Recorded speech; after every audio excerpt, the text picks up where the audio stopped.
You know, there's this almost universal consensus right now. Right, at dinner parties or on the news. Yeah, everywhere on social media, really. This idea that the mental health system is just fundamentally broken. That's the standard narrative, absolutely. It's painted as this well-intentioned but, stumbling giant that's just struggling to keep up. Right? It's underfunded, it's overwhelmed, people are slipping through the cracks. But what if I told you that according to the text we're diving into today, that narrative is completely wrong? Completely backward, actually. Exactly. What if the system isn't broken at all? What if, and this is a genuinely terrifying thought for you to consider, what if the mental health industrial complex is operating with ruthless efficiency exactly as it was designed to? But the design objective isn't health or healing at all. It's control, specifically a really targeted kind of social engineering. Yeah. We are looking at a premise today that is going to absolutely scorch the earth of what you thought you knew about therapy. We're unpacking the claim that the therapy industry has been weaponized as a tool for female supremacy and what the author calls the soft genocide of masculinity. It is a heavy, controversial, and frankly massive argument. It really is.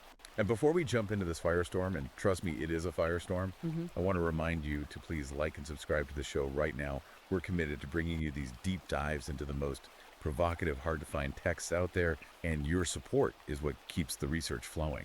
So hit that button for us. Definitely. Now, introduce us to the source of this controversy. What are we looking at? So today we are reviewing an ebook that is making serious waves. It's titled Women Run Therapy, Sicker Than Ever, Jumped Up by Ideological Possession and Literally Killing Western Civilization from the Inside. Wow, I mean, talk about a title that just does not pull any punches. Not even a little. It's by Connie Riker, copyright 2025. And our mission today is to unpack Riker's ultra-long, incisive, and fascinating argument that therapy has essentially been transformed into a feminist ideological cult. And when she says cult, she really isn't using that term lightly, is she? No, she's painting a picture of an industry written for a female supremacist feminist audience.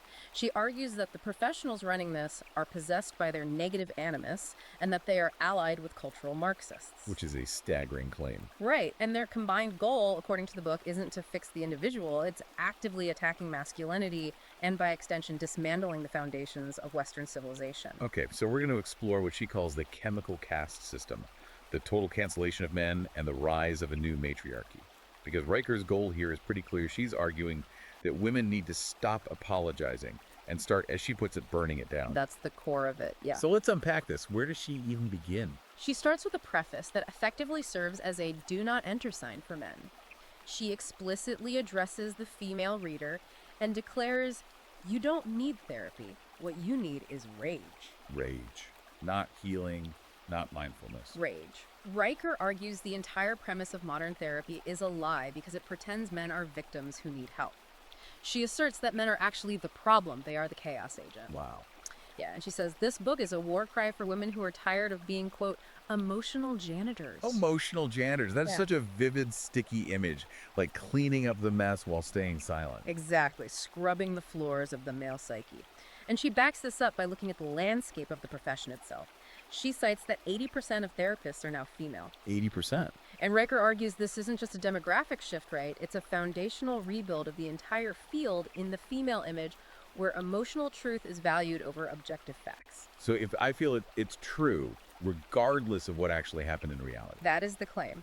It's about viewing victimhood as a virtue, which leads to what she terms the empathy hierarchy. I found this part really striking. It's this intense double standard where the exact same behavior is treated completely differently depending on your gender. Right, so in this hierarchy, female tears are viewed as healing. They are sacred data. But male tears, They're viewed as suspicious yeah, or manipulative. or they just aren't happening enough. You're damned if you do, damned if you don't. Riker talks about the empathy gap, where women's pain is treated as sacred data regarding systemic injustice, while male suffering is dismissed as toxic or just a byproduct of privilege. There was that one story she mentioned, the Chicago firefighter. That really stuck with me. Can you walk the listener through that? Oh, it's a heartbreaking example of her thesis. Here you have a man who saved 12 lives in a burning apartment complex. 12 people. Incredible. He's calm, he's steady, he did his job. Protocol says he has to see a trauma counselor. Sure, standard procedure. But in the session, he doesn't break down. Matter of fact, he says, I did my training, I saved them, everyone is safe. And the therapist labeled him repressed, emotionally arrested, and flagged him for PTSD. Why? Just because he wasn't weeping on the couch. Because he didn't cry. The therapist literally said, "You haven't cried yet, that's a red flag." Unbelievable. Riker argues this is pathologizing stoicism. The very traits that allowed him to save those lives, logic, strength, emotional control, are now diagnosed as disorders in the therapy room. She mentions alexithymia, right? Yes, it's a clinical term for difficulty experiencing or expressing emotion. But Riker argues it's being weaponized against traditional masculinity. If you aren't performing vulnerability on cue, if you aren't speaking the language of the feminine, you're diseased. And it's not just talk therapy, is it? It's biological. This is where it gets really scary for me with the chemical caste system. This is chapter 4, and it is blistering. Riker argues that SSRIs, antidepressants, are being used to chemically castrate men. The goal isn't just to make them feel better, it's to make them quiet and compliant. Basically sedating troublesome male energy. And she brings data to the table. She cites a 2023 meta-analysis in the Lancet Psychiatry. Now, the Lancet is a top-tier journal. The study claims that while SSRIs reduce suicide risk in women by 30%, they actually increase suicide risk in men under 30 by 15%. Wait, hold on. The drug meant to save them is actually putting them more at risk. According to the source, yes. Riker paints this picture of a feedback loop of failure. We medicate men into greater risk, destabilizing their neurochemistry, and when they spiral, it's blamed on them not seeking help sooner. And the marketing plays right into this too. Oh, completely. She points out the ads. You see women reclaiming their inner child wearing linen, crying softly in a sunlit field. It's aspirational. But there are zero ads targeting men that frame medication as empowerment. Riker calls this the feeling mandate. The feeling mandate. The idea that men must perform vulnerability to be considered healthy, silence is treated as a disease. If you aren't talking about your feelings, you are failing the mandate. It feels like a complete systemic erasure of how men naturally operate. And speaking of erasure, she goes hard on the educational aspect and fatherhood, this war on fatherhood. It's the collapse of male identity starting from childhood. She tells the story of a 9-year-old boy in Portland.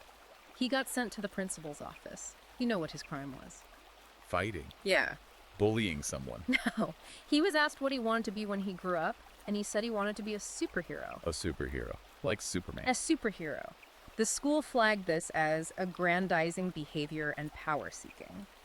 They told his parents he should be encouraged to be a community nurturer. Community nurturer. You really can't make this up. That is apparently the preferred term.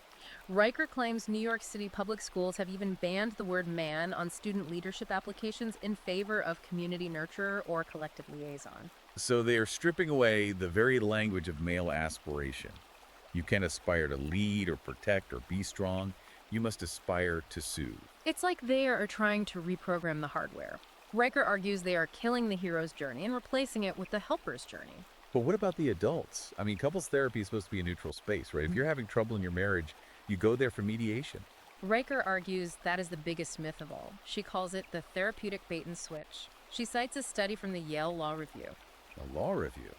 That's interesting sourcing for therapy. Yes, and the findings are disturbing.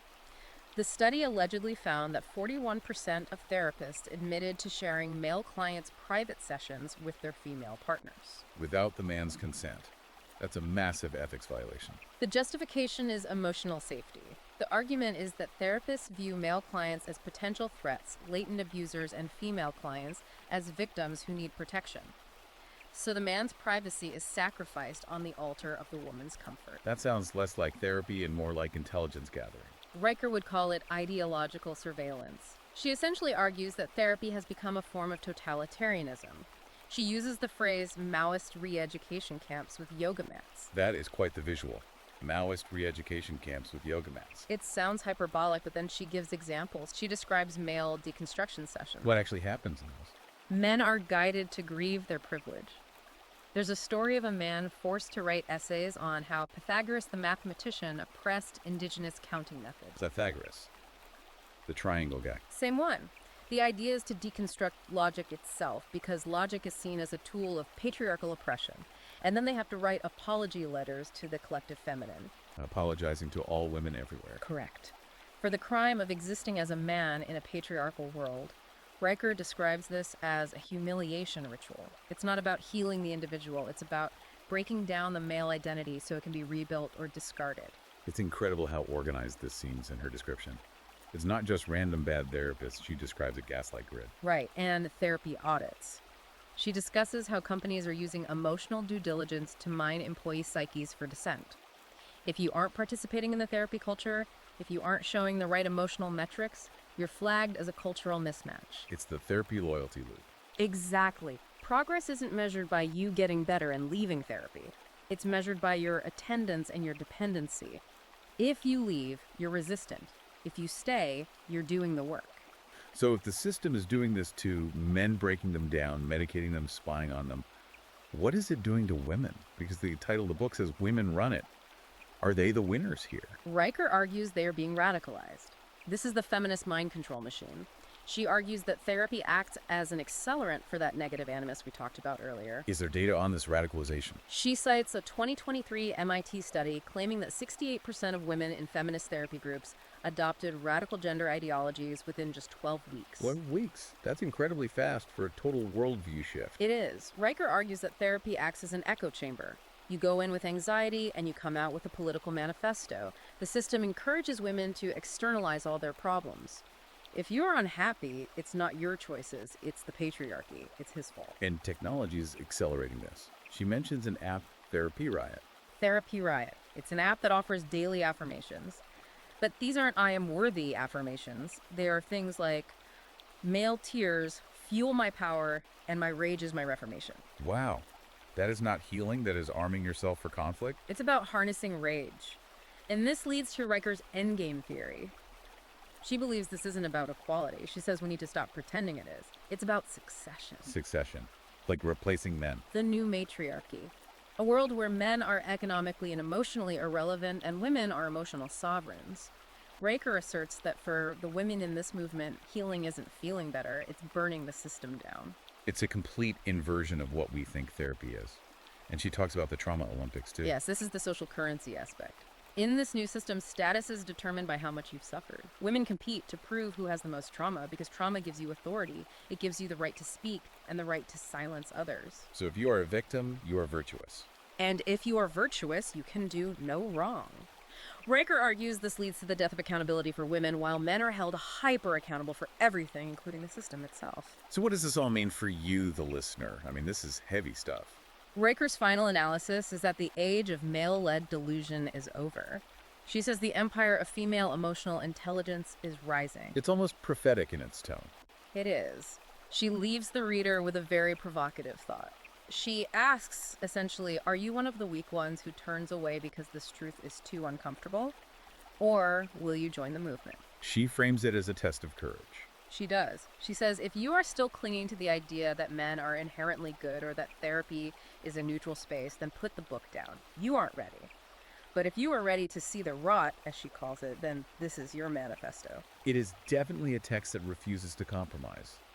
And look, whether you agree with her premises or find them absolutely terrifying, the depth of her argument and the examples she pulls, like the Yale study, the Lancet data, the schools, it forces you to look at the mental health industry with a completely different lens. Absolutely. You can't unsee the pattern once she points it out. It challenges the fundamental assumption that help is always helpful. Riker is shouting that sometimes help is just the softer word for control. If you are intrigued by this, and honestly considering the claims, how could you not be? You really need to read the full text. We've only scratched the surface of the anecdotes, the data points, and the sheer volume of research she compiles. This is an ultra-long, incisive, and fascinating read that you really need to hook into. The book is Women Run Therapy, Sicker Than Ever Jumped Up by Ideological Possession and Literally Killing Western Civilization from the Inside by Connie Riker. You need to check Amazon Kindle and Google Play Books to buy it immediately if you want the full, uncensored manifesto. It's one of those books that you need to read for yourself to believe. Riker doesn't hold back in the book, and she doesn't hold back online either. She urges readers to follow her at Conrad Riker at Substack for updates and more essays on this topic. That's at Conrad Riker on Substack. Go check it out. This is one of those deep dives that's going to stick with me for a long time. The idea of soft genocide disguised as healing, that is a haunting concept to explore on your own. It certainly redefines the phrase for your own good. Indeed it does. Well, that's all we have time for today. Thank you for listening to this deep dive. Don't forget to like and subscribe to the show so you don't miss our next one. We've got more controversial, fascinating texts coming your way that you won't hear about anywhere else. Stay curious and maybe stay a little angry. See you next time.